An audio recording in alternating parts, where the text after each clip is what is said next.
London, 1813. The city pulsed like a living organism beneath its veil of fog and finery, a world of clattering carriages, chiming bells, and whispered ambition. The season had begun, when the air itself seemed perfumed with hope and vanity, and within that golden haze of gowns and gossip stood Miss Eleanor Whitby, a lady perpetually out of step with her century. 27 years of life had taught her to move quietly, to let the laughter of others wash over her like cold rain. She was neither rich nor radiant, only composed and terribly aware of her plainness. Yet beneath the modest lace and gentle posture lay a heart still capable of wonder, though London society had long since decided she possessed none. She had not meant to attend the drawing-room that day. Her Aunt Lady Caro insisted, declaring that even a quiet woman must be seen, lest the world forget she exists entirely. And so Eleanor found herself standing in the queue at St. James's Palace, surrounded by silk-clad girls who smelled of violets and triumph. They spoke in tones just loud enough for her to hear, about her ink-stained fingers, her unwed years, her absence of admirers. She felt the words as keenly as one feels the prick of a hidden pin. She had grown accustomed to cruelty delivered with smiles. The air inside the palace was heavy with heat and powder. Jewels winked beneath chandeliers like the eyes of conspirators. One by one, the young women curtsied before the queen, some trembling, some bold, and were rewarded with polite nods. Eleanor's turn came and went without incident. She lowered herself with practiced grace, murmured the requisite pleasantry, and stepped aside. The queen's gaze passed over her, as one glances at an unremarkable painting. There were no cruel words, only the quiet ache of invisibility, which was somehow worse. When the presentation ended, she lingered near the marble columns, watching the glittering procession of guests. She loved to observe the subtle language of hands, the minute betrayals of pride. It was then she noticed him for the first time, the Duke of Regency-era. The name had been spoken all season, wrapped in awe. A man returned from the wars, rumored to have led men through fire and returned with medals and scars. He stood tall among the throng, his presence unyielding, his eyes assessing the room with a soldier's calm. When their gazes met, if only for a breath, something in his expression shifted. Not admiration, not pity, but a quiet recognition, as though he'd found another who did not belong. That evening, her aunt insisted on attending a ball hosted by the Duchess of Selkirk. "You must seize your chance, Eleanor," she said, fastening the cameo at her niece's throat. "Even dull stones may shine under candlelight." Eleanor smiled faintly, knowing her aunt meant well. The carriage wheels rolled through mist and gaslight until they reached the great house blazing with warmth and violins. Inside, laughter rippled like champagne, and Eleanor's heart began its familiar retreat. She stationed herself near the edges, where shadows were kind. Everywhere she turned, the world sparkled with ease. Men who bowed too low, women who giggled on cue, conversation as bright and hollow as crystal. When she brushed past a cluster of debutantes, their perfume caught in her throat. One whispered, "There she is, the one who's never been kissed." Another laughed softly. Eleanor pretended not to hear, though the words clung like cobwebs. She lifted her chin, willing her dignity to serve as armor. But even armor bends under enough weight. A sudden stir swept through the room. The Duke had arrived. His entrance was not dramatic. He did not need it to be. The mere awareness of him was enough to still the chatter. In the glow of the chandeliers, his uniform gleamed, medals flashing like memories of battle. Every mother straightened, every daughter blushed. Eleanor, hidden behind a palm, studied him as one studies a portrait too beautiful to touch. He spoke sparingly, smiled rarely. His gaze, sharp as glass, moved across the dancers and stopped. On her. The shock of it made her spine stiffen. Surely he was looking beyond her. She turned slightly, but his focus did not waver. Then, with deliberate composure, he crossed the floor. Conversations faltered. Fans froze mid-flutter. Eleanor's breath shortened. When he reached her, he bowed low enough to make the candlelight tremble against his dark hair. "Miss Whitby," he said, his voice quiet, resonant. Would you honor me with the next dance? For a heartbeat, silence swallowed the room. Someone tittered. A baroness murmured, "How gallant," her tone dripping disbelief. Eleanor's cheeks burned. She opened her mouth, searching for refuge in civility. "Your grace must be mistaken," she managed. "I do not," but he extended his hand still, steady and sure, waiting. The orchestra had begun the first chords of a waltz, yet no one moved. Every eye clung to the spectacle of the plain woman and the perfect duke. Her pulse thundered. If she accepted, she would be mocked. If she refused, she would confirm every cruel whisper, that she was too proud, too strange, too unworthy. She drew in a slow breath, her dignity fraying at the edges, and whispered, "Forgive me, I cannot." His expression did not alter, yet something unreadable flickered behind his calm. He inclined his head once, a soldier's bow, neither wounded nor embarrassed, and stepped back.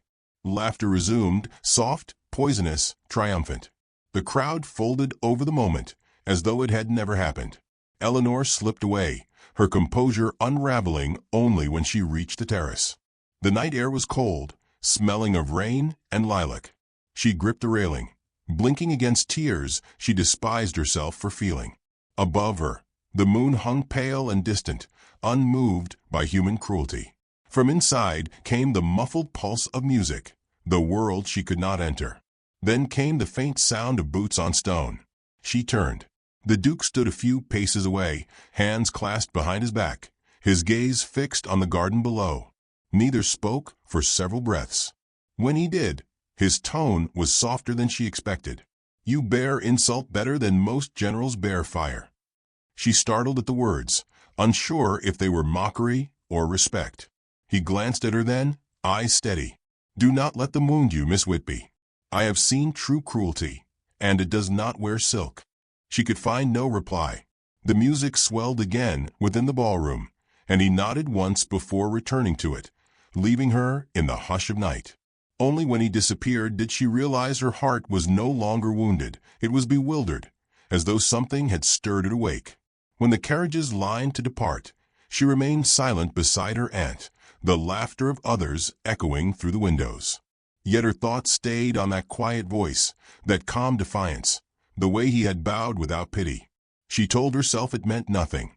But as the moon slid behind clouds, she found her fingers tracing the railing where he had stood, and for the first time in many years, the ache in her chest was not from shame, but from something far more dangerous: hope. 3 days passed, and London's chatter had already found new prey. The scandal of the Duke and the spinster, if one could even call it that, had rippled through drawing rooms and dissipated like perfume in the air. Yet for Eleanor Whitby, the memory of that waltz unoffered, of that bow unanswered, remained like a bruise beneath lace.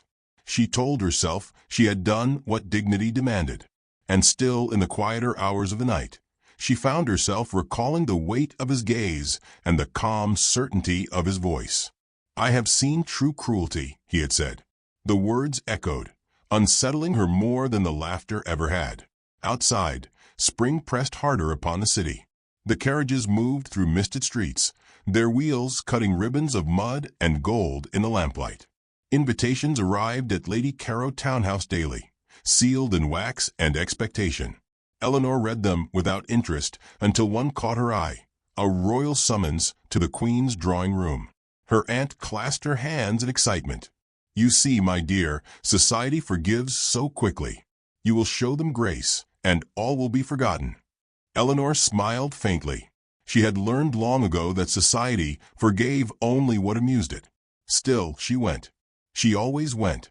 St. James's Palace shimmered that morning like a jewel set against the gray London sky. The great doors opened to a tide of silk and scent, lavender, roses, and ambition. Footmen moved with the solemn rhythm of ceremony. Eleanor followed her aunt through corridors lined with portraits of monarchs, whose eyes seemed to watch with weary amusement. The Queen herself, aged yet formidable, presided upon her dais, her presence both sacred and exhausting. Every lady's curtsy was a performance, every smile a small plea for relevance. Eleanor took her place among the lesser ranks of nobility, the invisible seam of the gathering. Conversations flitted around her like bright, stinging insects. Two young women, whom she recognized from the Selkirk ball, whispered nearby. She refused him. "Can you imagine?" said one. Perhaps she thought herself too fine for him. The other laughed. Or perhaps she feared he might actually mean it. Eleanor's stomach tightened, but she kept her eyes lowered to the marble floor. It gleamed like still water, her reflection pale and unassuming within it. Then came the herald's voice, clear, booming through the chamber. His Grace, the Duke of Regency-era. The air shifted, charged. Even the Queen straightened slightly, curiosity flickering through her regal composure. He entered in full military regalia, medals glinting like small suns. The line of his shoulders carried the memory of battlefields. His expression was that of a man who owed nothing to anyone. Every woman angled her fan, every man inclined in recognition. Eleanor's pulse faltered. She wished absurdly to vanish into the marble. He advanced with deliberate calm, his footsteps muffled on the carpet. When he reached the Queen, he bowed low and exchanged a few quiet words. The Queen smiled, an occurrence rare enough to draw notice, and gestured toward the gathered ladies. The Duke turned slightly, scanning the crowd. His eyes found Eleanor almost instantly, as if drawn by some instinct older than manners. She froze. The sound in the hall seemed to recede, leaving only the thrum of her heart. He moved toward her. A murmur spread like wind through leaves. "Not her," someone whispered. "Surely not her." But he did not falter. When he stopped before her, time seemed to thin, to tremble. His expression was unreadable, neither warmth nor amusement, but a grave tenderness that felt dangerously sincere. He bowed, deeply this time, and extended his gloved hand. Eleanor hesitated, uncertain whether to retreat or rise. Before she could decide, he reached gently for her fingers. And then, before the Queen, before the court, before every tongue that had ever ridiculed her, he bent and kissed her hand. The hall gasped. Fans snapped shut. A few laughter-choked whispers were stifled too late. The Queen, after a pause that felt like eternity, let out a quiet, amused hum. "A charming act of gallantry," she said, her voice carrying easily. "England could use more of such manners." The Duke straightened, meeting Eleanor's eyes, and something passed between them, an unspoken vow, or perhaps a warning. Then, with the same composure, he turned and resumed his place among the dignitaries. Eleanor could scarcely breathe. The warmth of his lips still lingered through the fabric of her glove, an impossible brand of awareness. She felt 100 eyes devour her. Some glared in disbelief, others glimmered with envy. Even Lady Caro, though beaming, whispered furiously, "Smile, my dear, for heaven's sake, smile." But she could not. Her composure was armor, and she clung to it. When the ceremony concluded, she left quickly, head bowed, her pulse unsteady. By the time the carriage reached the townhouse, her name had already flown across half of London. By nightfall, the scandal had hatched in full. They called her the Lady of the Duke's Kiss. Pamphlets joked that the Duke must be collecting charity cases. Some claimed it was a dare. Others insisted the gesture meant a secret engagement. The cruelest said it was proof that even war heroes succumbed to pity. Each version reached Eleanor like a lash. Lady Caro tried to soothe her, reading only the gentler columns aloud, but Eleanor knew. Gossip was not meant to be fair. It was meant to entertain. She withdrew from society's invitations, pleading a headache, a cold, anything that might justify absence. For days she did not write, did not read. Even her ink pot dried unnoticed. But late one afternoon, as rain streaked the windows and thunder rolled like distant drums, a knock sounded at the door. The butler entered with a sealed envelope. The wax bore a crest, raven and crown. Eleanor's breath caught. Her aunt urged her to open it at once. Eleanor did so carefully, the paper crackling like a heartbeat.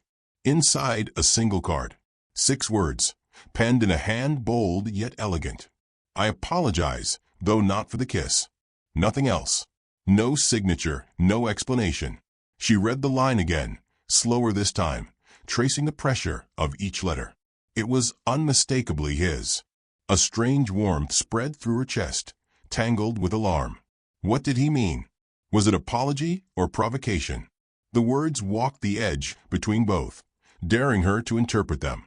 Her aunt, peering over her shoulder, clucked. He must mean to make amends publicly. You must write a polite refusal. But Eleanor said nothing. She slipped the card into the pages of a worn poetry volume and hid it there like a confession. That night, she dreamed of the palace, the silence after the kiss, the weight of his gaze. She awoke before dawn, her pulse still quick, her hand unconsciously curled, as though she could still feel his. The first light of morning crept across the floor, pale and hesitant, much like herself. Outside, the city stirred again, preparing its carriages, its gossip, its masks. Somewhere within its thousand murmurs, the name Eleanor Whitby was being spoken with curiosity instead of disdain. She rose, drew the curtains open, and stared out into the soft rain. London blurred into silver and shadow. Somewhere beyond that fog, a man who did not believe in pity had written to her. Whether it was mockery, redemption, or something perilously close to affection, she could not yet tell. But she knew one thing with aching certainty. Her life, once invisible, had been noticed. And that notice, for better or worse, would not be easily undone. The invitation arrived in late April, written on cream paper faintly scented with lilac. The Duchess of Wexford requests the pleasure of Miss Eleanor Whitby's company at her spring garden fete. Eleanor almost refused. After the kiss and the gossip, her name had become both fascination and farce. Yet her aunt insisted, "You must not vanish, my dear, vanish, and they will think you ashamed." So Eleanor prepared herself once more for spectacle. Her gown was pale blue, simple but well made, the color of clear water before storm. She told herself she did not expect to see him there. It was a lie she needed to believe. The Duchess's gardens were the talk of London that season, terraces lined with white roses, fountains singing amid marble nymphs, sunlight filtering through canopies of silk. The air smelled of sugar and envy. Laughter floated like lace across the lawns, each sound a weapon wrapped in charm. Eleanor arrived with her aunt and immediately felt the temperature of attention shift. Fans whispered. Heads turned. There she is, the lady of the Duke's kiss. The words trailed her like perfume gone sour. She smiled with mechanical grace, each movement careful, contained. She had learned to endure observation, but endurance did not mean peace. Beneath her composure, a nervous pulse thrummed. Somewhere, perhaps in that glittering crowd, he might be watching. Perhaps he regretted the kiss. Perhaps he did not. The uncertainty was its own cruelty. When the Duchess approached, bejeweled and effusive, Eleanor curtsied. "My dear Miss Whitby," the woman trilled, "I must commend your bravery. Few ladies recover so elegantly from society's sharp tongue." Eleanor replied, "The tongue wounds less than the silence that follows it." The Duchess blinked, unaccustomed to reply, and was rescued by a passing gentleman's jest. Eleanor exhaled softly. She had not meant to sound proud, only tired. She wandered toward the quieter edges of the gardens, where shade fell cool upon the grass and laughter faded into murmurs. Children ran between hedges chasing ribbons, their laughter unguarded, mercifully honest. Beyond them, beneath an ancient elm, stood the Duke of Regency-era. His uniform had been replaced by a simple dark coat, though its cut could not conceal his stature. He held a book loosely in one hand, the other resting against the bark as though to steady himself. The sight of him stopped her breath. He seemed both entirely present and impossibly distant, like a figure drawn from memory rather than life. He looked up. Recognition passed through his eyes like sunlight through glass, bright, unblinking, unhurried. For an instant, she considered retreat. But he inclined his head in invitation, the smallest gesture of civility, and something within her refused to flee. She crossed the lawn, aware of every heartbeat, every tremor of silk. When she reached him, she curtsied with careful restraint. "Your Grace," she said, her voice steady though her pulse was not. "I fear I must thank you, though I am not certain what for." He closed the book, revealing the title, Poems of Mr. Wordsworth. His smile was faint. "Then allow me to thank you instead, Miss Whitby." "For what offense?" she asked. for words you once wrote." He drew a folded paper from his coat. "During the war, our regiments received parcels from England, food, cloth, and sometimes letters. This one was unsigned, addressed only to the soldier who still believes in morning. It was not ordinary. You wrote, 'Even the darkest night remembers the idea of dawn.' Those words were found in the pack of a dying man I carried from a field. I have kept them since." She stared at him, throat tight. "I wrote many such letters," she whispered, "for the wives and mothers in Bath who could not bear to. I never imagined one would be read." "It was more than read," he said quietly. "It was believed." He paused, studying her face. "When I saw you at the palace, I knew I had seen your handwriting before I saw your eyes. It seemed fitting to repay a kindness once given in ink, with something living." The world seemed to tilt. The gesture before the Queen, mocked by all of London, had not been pity. It had been recognition, a single act of gratitude, misunderstood by everyone but him. Eleanor's composure cracked like glass under warmth. "You should not have done it publicly," she murmured, struggling between grace and disbelief. "It made you a subject of ridicule." "I have survived worse," he said with a half-smile that did not reach his eyes. "Cannon fire, for instance. And court gossip dies quicker than men do." His tone softened. "But if I wronged you, I would mend it." She shook her head. "You did not wrong me, Your Grace. You merely reminded me how small I appear in the eyes of others." The admission slipped out before she could stop it. He regarded her a moment, then said, "Perhaps you mistake smallness for serenity. The two are not the same." They stood in silence, the kind heavy with things unsaid. A breeze stirred the elm leaves above, scattering pale petals between them. She watched one drift to the hem of her gown, and thought absurdly that it trembled like her own heart. When she finally spoke, her voice was barely above a whisper. "You must not pity me. I can endure laughter. What I cannot endure is kindness offered from guilt." He stepped closer, enough that she could see the faint scar tracing his jaw. "And if it is not guilt," he asked, "if it is admiration?" The word hung between them, fragile, forbidden. She felt its heat as one feels the warmth of fire, close enough to burn if she dared move nearer. Her lips parted, but no sound came. A call from across the lawn broke the spell. The Duchess's voice carried, summoning the Duke to join the card tables. He looked toward the noise, then back to her. "May I walk with you again, Miss Whitby?" Away from watchful eyes. Her answer came out as breath. "If only the world would look elsewhere." He smiled, brief and unguarded, before bowing slightly. "Then perhaps tomorrow, when the world tires of staring." And with that, he turned toward the crowd, leaving her beneath the elm. Eleanor sank onto the bench he had occupied, her hands trembling in her lap. The sunlight wavered through leaves, scattering across the pages of the book he had left behind. She picked it up, Wordsworth, the same volume she had owned since girlhood. Inside, she found a pressed violet and a small card tucked between the lines. It was the same bold hand as before. This time only 5 words. "For the soldier who believed." Her breath caught. Around her, the laughter resumed, the music floated, and the world spun on. But something within her had shifted irreversibly, as if a closed window in her soul had been opened to the scent of spring after too long a winter. She closed the book against her heart, unaware that several onlookers had already seen the exchange and whispered anew. By the time she lifted her gaze, he was gone from sight, yet his absence carried the unmistakable weight of promise. And for the first time since the whispers began, Eleanor no longer feared being seen. The night of the Somerset House Gala arrived on a breath of summer rain and restless expectation. The city glittered as if polished by envy itself, and every carriage that rolled through the lamplit streets carried either a beauty or a rumor.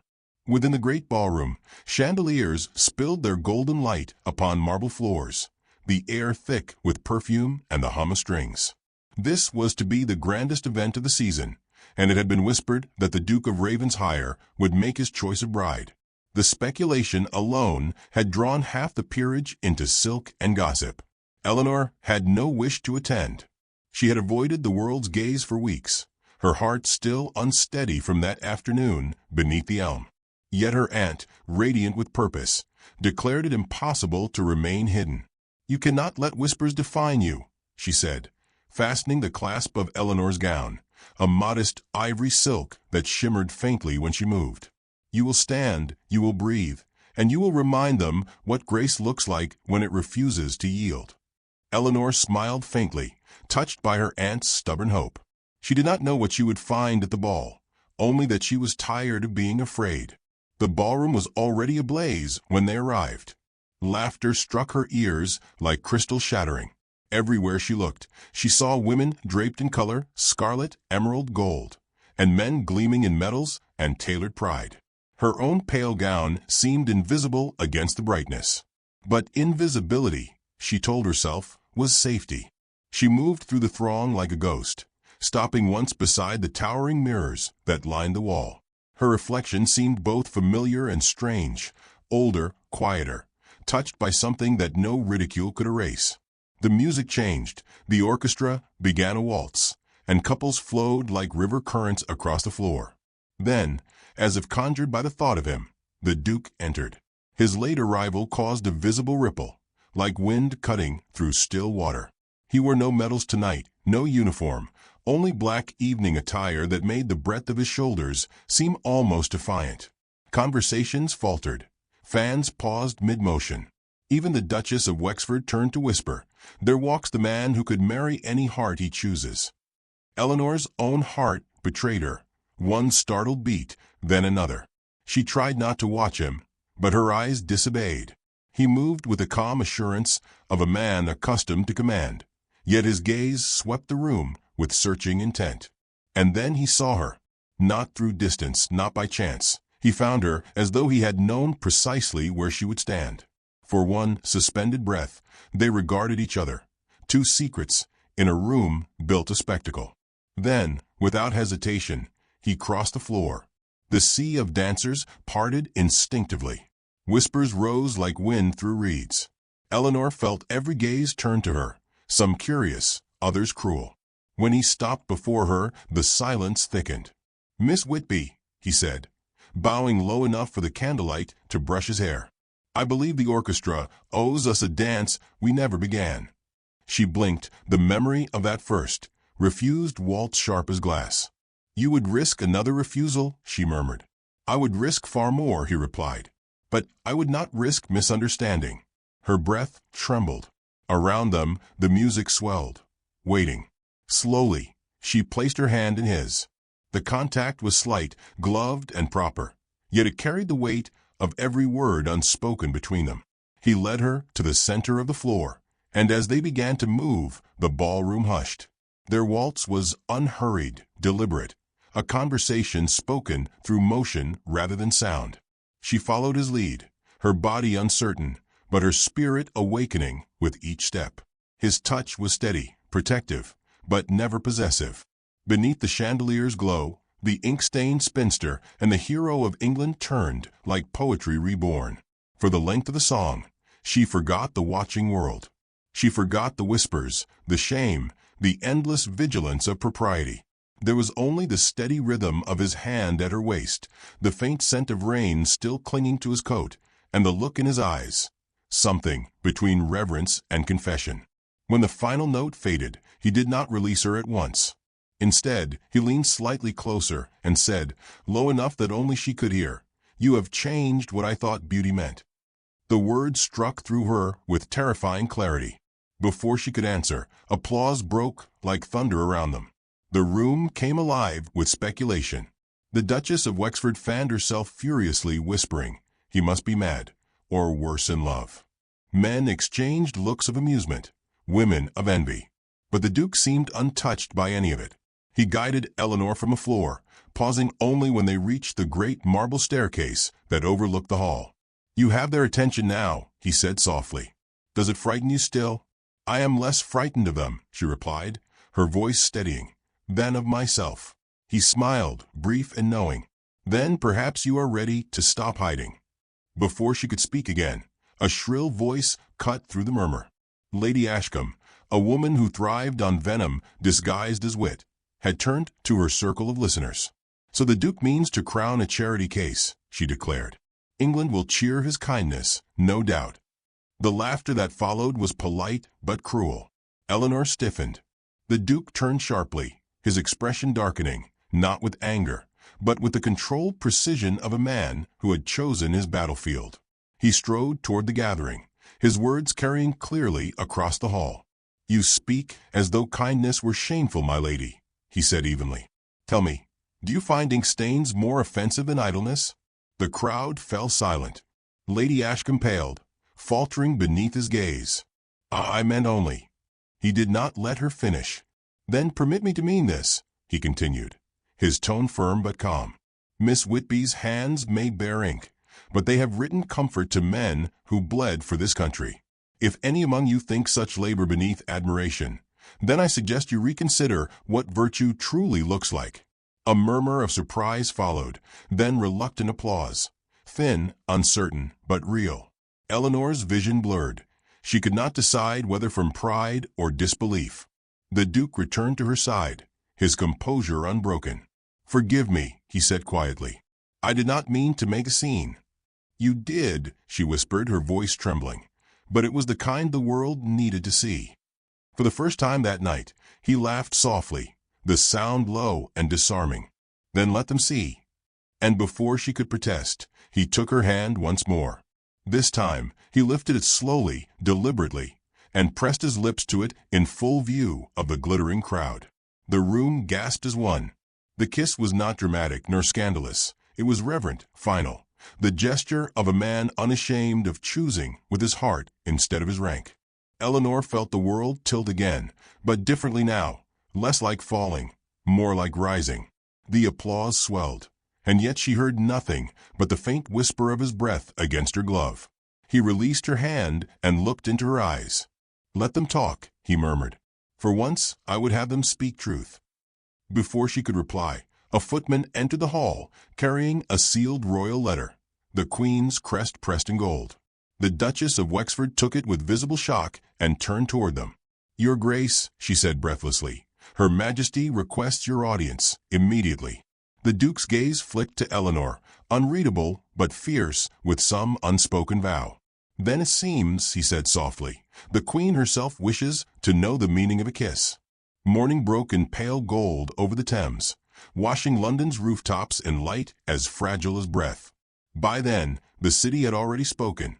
Every breakfast table hummed with talk of the Somerset Gala, the Duke's open defiance, the ink-stained spinster who had somehow silenced a ballroom. The newspapers spared no mercy or restraint. One sketch even captured the moment of the kiss, its lines exaggerating both reverence and scandal.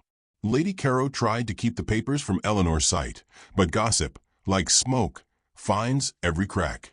Still, Eleanor read each word in silence. She expected humiliation to return like an old ghost, but it did not. Instead, a strange stillness settled in her chest. Neither shame nor triumph, but the awareness of a life no longer small. That stillness was tested by the knock that came just after noon. A royal messenger, dressed in scarlet, stood in the doorway, holding an embossed envelope sealed in gold. Her aunt gasped. "The Queen's crest," she whispered. "What have you done, child?" Eleanor broke the seal with careful hands. The letter was brief, written in a firm, practiced hand. Her Majesty requests Miss Eleanor Whitby's attendance at St. James's Palace at 4:30. No explanation, no comfort, only command. Her pulse quickened. The world she had spent her life observing from afar had turned its full gaze upon her. By the appointed hour, the palace stood hushed under a veil of late afternoon sun. Carriages lined the courtyard like a procession of judgment. Inside, the scent of roses and beeswax hung in the air. Eleanor was led through corridors whose portraits seemed to watch her every step. At last, she was shown into a smaller chamber draped in crimson, where Queen Charlotte herself waited, seated near the window, her silver hair arranged like a crown of patience. Nearby stood the Duke of Ravensshire, his posture disciplined yet strained, as though he had been standing there for hours. Eleanor curtsied deeply, her breath caught somewhere between fear and awe. The queen regarded her with the sharpness of a woman who had spent a lifetime reading hearts behind smiles. "So," she said, "you are the lady who has turned my court into an opera." Her voice held neither warmth nor cruelty, merely curiosity. Eleanor managed to quiet, "Your Majesty, I did not intend." "Intentions," the queen interrupted gently, "are often less interesting than consequences." She glanced toward the Duke. "His Grace has already explained his behavior." "It seems," she said with the faintest smile, "he acted not from impulse, but conviction." "I wished to see if the lady in question warranted such gallantry." Her eyes returned to Eleanor, piercing yet strangely kind. "Tell me, Miss Whitby, what did you think when a duke knelt to kiss your hand before half of London?" Eleanor hesitated. She could have offered flattery or modesty, but both felt false. "I thought," she said at last, "that kindness can look very much like cruelty when seen through the eyes of others." The queen's expression softened almost imperceptibly. "An honest answer," she murmured. "Few in this court risk honesty." She turned to the Duke. "And you, Regency-era, do you understand what you have done? You have made a woman of letters the subject of legend." He met her gaze without flinching. "If legend means truth told too loudly, then yes, Your Majesty." The queen studied them both, then rose with surprising grace. "England will speak regardless," she said. "Let it speak of something finer than scandal." She extended her hand toward Eleanor, who instinctively bowed to kiss it. "Miss Whitby," she said, her tone almost tender, "if every woman of sense hid for mockery, our empire would be governed by fools. You may go, and hold your head high." When the queen departed, silence filled the chamber like sunlight after rain. Eleanor straightened, breathless, uncertain whether she had just been blessed or tested. The Duke approached, his expression unreadable. "I had not expected her to summon you," he said quietly. "I feared she might wish to reprimand you for my defiance." "She did not," Eleanor replied, finding her voice again. "She saw more than most ever do." He smiled faintly. "She has a habit of that." They stood facing one another, the air between them thick with things too fragile for speech. Finally, he reached into his coat and withdrew a folded sheet of paper. "I wrote this before the gala," he said, "in case you would not forgive the chaos I caused. But I see now there is no need to send it." She took the letter, but before she could open it, he continued, his voice lowering. "I meant what I said last night, that you have changed what I thought beauty meant. You gave words to men who had lost them. You gave meaning to the act of surviving. And I," he stopped, the pause more eloquent than any confession. Eleanor's eyes glistened. "Do not finish what you do not intend to keep," she whispered. "I intend," he said firmly, "to keep nothing half-spoken." The door opened then. The Queen's private secretary entered, bearing another letter. "Her Majesty requests that this be delivered at once," he said, bowing before retreating. The Duke broke the seal and read it silently. A slow smile touched his mouth. "Well," he murmured, "it seems our sovereign approves of legends after all." He handed the letter to Eleanor. It read, "By royal consent, the union of His Grace the Duke of Regency-era and Miss Eleanor Whitby shall be recognized upon their declaration of intent." For a moment, the world narrowed to the pulse in her wrist, the rustle of silk, the scent of rain drifting in from the open window. She read the words again, scarcely believing them. "You mean?" He nodded. "If you will have me." Her laughter broke through like sunlight piercing clouds, soft, astonished, entirely human. "You are mad," she whispered. "Undoubtedly," he said. "But I would rather be mad in truth than sane in pretense." When he took her hand this time, there was no audience, no queen, no cruel whispers. Only the quiet dignity of two souls standing at last without disguise. His thumb brushed lightly over her ink-stained fingers. "These hands," he said, "have written the courage I wish I had known sooner." She met his gaze steadily. "And yet, it seems you found it anyway." Outside, the palace bells began to chime the hour, each toll echoing through corridors like a benediction. The Duke drew a breath, his composure yielding at last to something rawer, deeper. "Eleanor," he said simply, "will you give me the honor of letting the world see what I already know, that you are worth every rumor, every word, every gaze?" Her answer came without hesitation. Yes, but only if we let them speak, and we never listen. He laughed then, a sound of relief and wonder, and kissed her hand not as a symbol, but as a promise fulfilled. The gesture was quieter than the first and infinitely more real.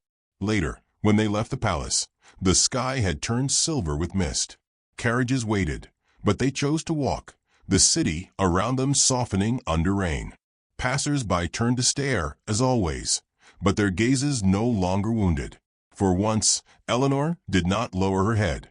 The Duke offered his arm, and she took it, her step sure, her eyes lifted toward the horizon beyond the palace gates.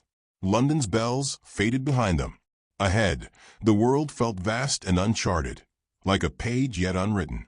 And as the first drops of rain kissed her face, Eleanor thought, quietly, fiercely, that perhaps some stories are meant not to be read, but to be lived.